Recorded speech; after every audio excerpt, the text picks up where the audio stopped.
Hi, it's Chester at Blue Beacon Computer Training, and in this video I'm going to show you how to create a date countdown.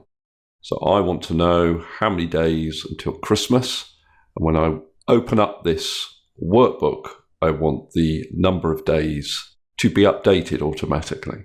So the trick to this is to use the today function in your formula. We're going to say take away Christmas Day from today's date, and you return today's date in a formula using the today function.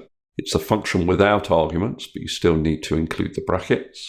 If I press enter, you may get a date as an answer, which is obviously not something we want, but all you need to do is go to the home tab of your ribbon and change the format of that cell to general, and you can see that I have 269 days until Christmas Day. Now, because I've used the today function, when I refresh the spreadsheet or reopen it, this result will automatically update.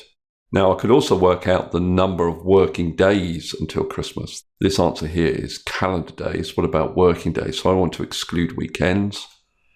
To achieve that, I use a function called NETWORKDAYS. And I need a start date, which would be today's date. And then I need an end date, which should be Christmas Day in this context. And I close the bracket, and it calculates that there are 193 working days until Christmas. I could also exclude bank holidays in this calculation. So what I've done over here is I've created a little table showing all the bank holidays between today's date and Christmas Day. And I've got this additional non-mandatory argument holidays here. And all I need to do is select that range of cells that includes the dates, press enter, and it recalculates the number of working days. Okay, that's all I wanted to cover in this particular video. Hopefully that's been useful. If it has, please subscribe, and I'll see you next video.